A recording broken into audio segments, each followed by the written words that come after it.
नमस्कार, आप देख रहे हैं थिंक 360 और मैं हूं प्रदीप। धारा प्रवाह में आपका स्वागत है। हमारे साथ वरिष्ठ पत्रकार श्रीपाल सत्तावत जी हैं। नमस्कार। आज हम बात कर रहे हैं लगातार राजस्थान के राजनीतिक घटनाक्रमों पर, जिसमें राहुल गांधी की भारत जोड़ो यात्रा जो कि राजस्थान से गुजर रही है। उसके अलावा कल राहुल गांधी जयपुर में होंगे।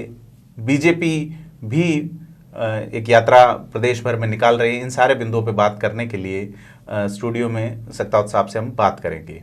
तो क्या लग रहा है सर आपको, ये जो राजनीतिक स्थितियां लगातार राजस्थान में, अभी पूरे देश की नज़रें हैं, राहुल गांधी यहाँ आ रहे हैं, कल वो एक प्रेस कॉन्फ्रेंस भी करेंगे और कांग्रेस का नया दफ्तर जो है वहाँ कांग्रेस शिफ्ट हो रही है। अगर आपने नोट किया होगा जयराम रमेश की प्रेस कॉन्फ्रेंस में, जब वो बगल में पूछ रहे हैं कि उनको पता चलता है वार रूम नाम रखा गया उसका जी, तो उन्होंने बड़ी एक सटीक टिप्पणी की कि हम तो वार के खिलाफ बात कर रहे हैं, भारत राहुल गांधी लगातार प्रेम की बात कर रहे हैं, मोहब्बत की बात, और आप वार रूम बना रहे हैं जी। कई लोग अलग अलग तरीके से बातें करते हैं, खासतौर पर जब से ये दफ्तर बना है जी पीसीसी का नया जी, उसके बाद से इनके विवाद बहुत ज़्यादा सामने नजर आ रहे हैं। सचिन पायलट और अशोक गहलोत धड़े के बीच में, मतलब विधानसभा टाइप का वास्तव, तो वो रूम तो वहाँ बन चुका है, वहाँ रूम बन चुका है बिल्कुल। और उसको ही शायद वो खत्म करने के लिए दोनों को साथ बिठा रहे हैं, कॉफी पिला रहे हैं। मतलब मोहब्बत की जरूरत पार्टी में है, पार्टी में बिल्कुल जोड़ने की जरूरत पार्टी में है। ठीक है। और कल वो जब आएंगे तो ये देखने वाली बात होगी कि वो किस मुद्दे पे बात करते हैं, किस तरह से बात करते हैं। राहुल गांधी अभी पार्टी की मजबूती को लेकर के कहीं कोई बात नहीं कर रहे हैं जी, वो देश के दूसरे मुद्दों पर बात कर रहे हैं, लोगों से मिलने जुलने पे ज़्यादा विश्वास कर रहे हैं। सर, कल एक बड़ा मैंने आश्चर्यजनक राहुल गांधी के संबोधन में एक चीज़ देखी कि उन्होंने पार्टी प्रदेशाध्यक्ष गोविंद सिंह डोटासरा को फटकार दिया कि उन्होंने मेरी तुलना महात्मा गांधी से क्यों की।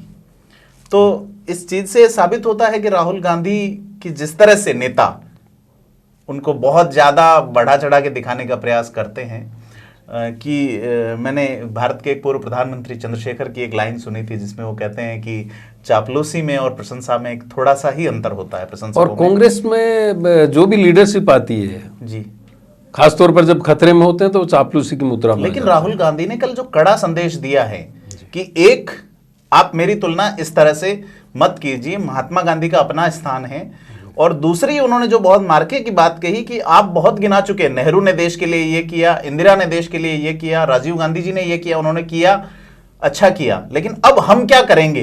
तो इस लाइन पे कांग्रेस पहली बार आई है कल और राहुल गांधी पहली बार दिखे हैं।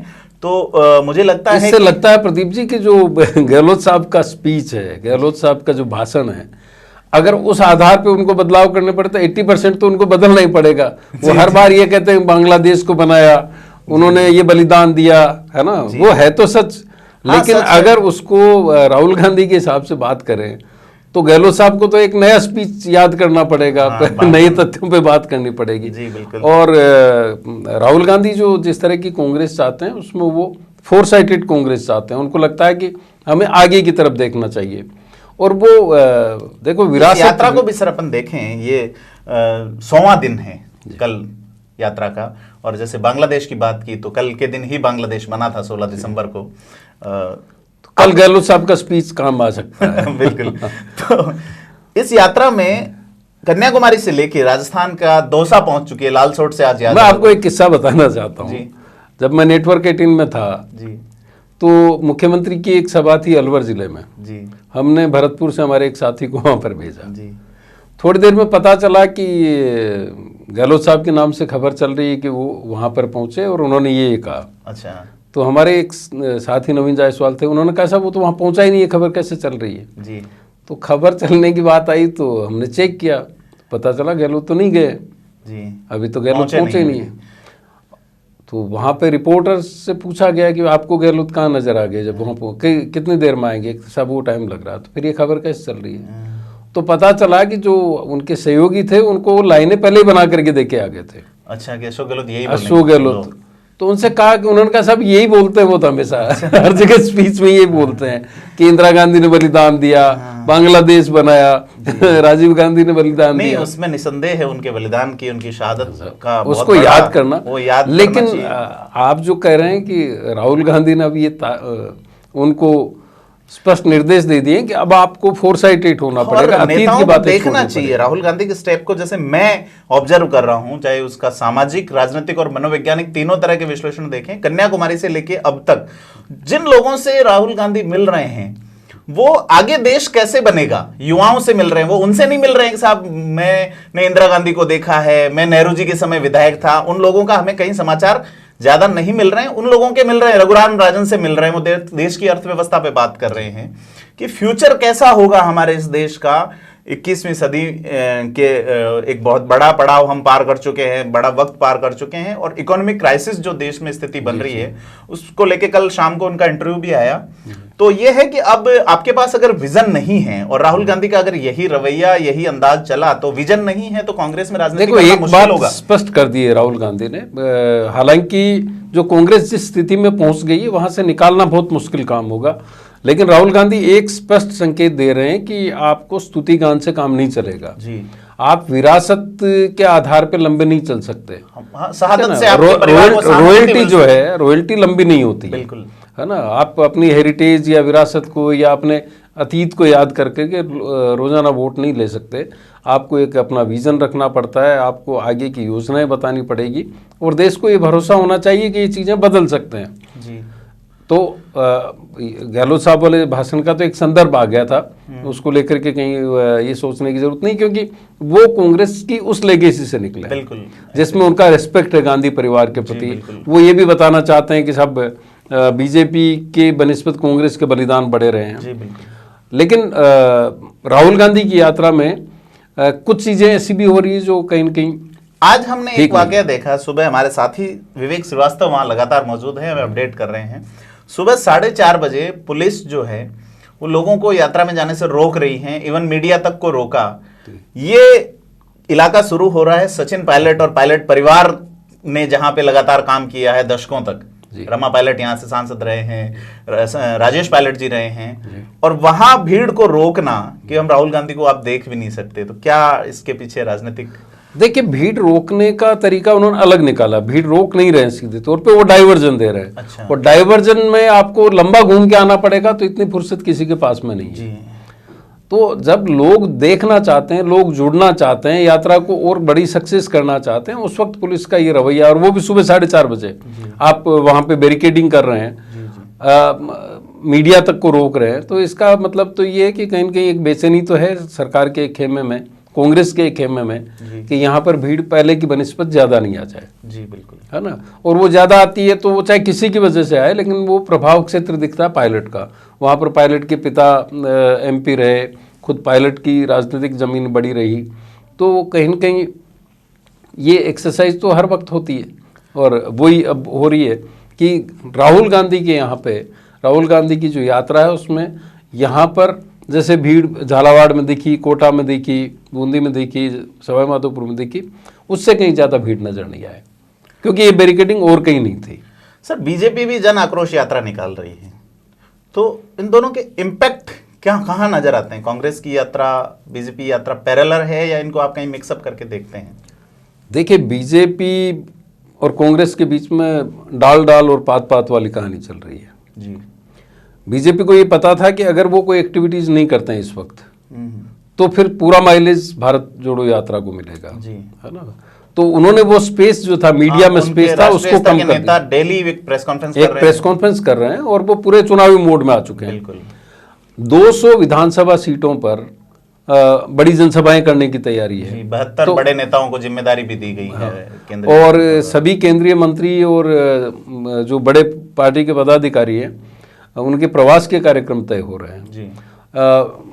जो पूरा एक चुनाव के लिए जो एक कंट्रोल रूम बनता है, उस तरह का कंट्रोल रूम बीजेपी ने पूरी तरह से बना दिया है और एक एक वर्कर को उन्होंने एक्टिवेट कर दिया है जी। कांग्रेस को भी फायदा होगा भारत जोड़ो यात्रा का, और भारत जोड़ो यात्रा को सक्सेस करने के लिए पूरे प्रदेश से कांग्रेस के कार्यकर्ता वहां पर पहुंच रहे हैं। लेकिन बीजेपी ने अलग अलग इलाकों में अपना प्रभाव दिखा करके और राजनीतिक जमीन खड़ी करना चालू कर दिया, और आक्रोश जनता में है या नहीं है वो तो आने वाला वक्त बताएगा, चुनाव बताएंगे। लेकिन संगठन के लिहाज से देखें तो बीजेपी एक बड़ा काम कर रही है, पूरे एक्टिव मोड के हिसाब से। सर, कल 16 दिसंबर को राहुल गांधी राजस्थान में जयपुर में आके प्रेस कॉन्फ्रेंस करेंगे। उसके बाद शाम को 7:30 बजे एक शो हो रहा है, एक सांस्कृतिक कार्यक्रम हो रहा है। राजस्थान में एक बहुत ही हृदय विदारक हादसा हुआ है जोधपुर जिले के भूंगरा गांव में। 26 लोगों का अब तक निधन हो चुका है। 27 लोगों का, देखिए, और लोग जिंदगी और मौत के बीच जूझ रहे हैं।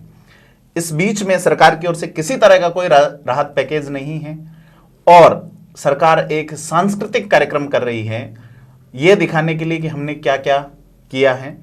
तो इसको आप कहां देखते हैं मानवीय दृष्टिकोण से? देखिए, दोनों चीजें मुझे लगता है कि इनकी नेगेटिव जा सकती है, जिनको बीजेपी मुद्दा बना सकती है। पहले यह तय हुआ था कि दौसा में प्रेस कॉन्फ्रेंस करेंगे राहुल गांधी, उसका वेन्यू बदल करके जयपुर किया गया है। तो एक डिस्ट्रैक्ट तो हो गई, यात्रा के बीच से वो आगे बढ़ते, इसके बजाय वो जयपुर आ रहे हैं, जयपुर से वापस जाएंगे। तमाम जो पार्टी के नेता हैं उनको भी इधर आना होगा।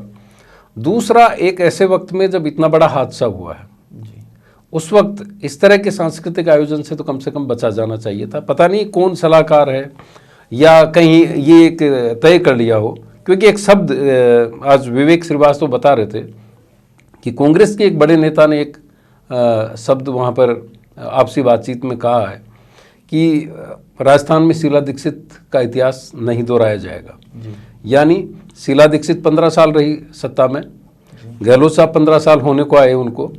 शीला दीक्षित के बाद में कांग्रेस की जो स्थिति हुई है, वो स्थिति कहीं राजस्थान में नहीं हो जाए, उसकी चिंता कांग्रेस के बड़े नेताओं को है। जिस तरह से रंधावा एक आम लोगों से मिल रहे हैं आज, विवेक की जो रंधावा और ऐसी स्थिति में आप इस तरह का सांस्कृतिक आयोजन कर रहे हैं जो एक बड़ा इशू बन सकता है। 2 इशू अभी बीजेपी खड़े करने की स्थिति में आ गई है। एक तो आप बस्तवा वाला इलाका है, दौसा से आगे की तरफ, वहां पर पेड़ काटे जा रहे हैं। अच्छा, सड़क के किनारे जो पेड़ हैं वो काटे जा रहे हैं। पेड़ों से आपका कोई यात्रा में अवरोध नहीं आता है, तो एक बड़ा मुद्दा ये बन सकता है। ठीक है, राहुल गांधी को खुद को पता चलेगा तो निश्चित रूप से उनको भी इस बात पे अफसोस होगा कि उनकी यात्रा के नाम पे पेड़। दूसरा, आज प्रेस कॉन्फ्रेंस में जयराम रमेश ये कह रहे हैं अल्बर्ट हॉल, जो कि जयपुर की एक पहचान है, उसका नाम बदल दिया जाना चाहिए। बदलना चाहिए, नहीं बदलना चाहिए, वो एक अलग इशू है, लेकिन बदल के नाम क्या रखा जाएगा?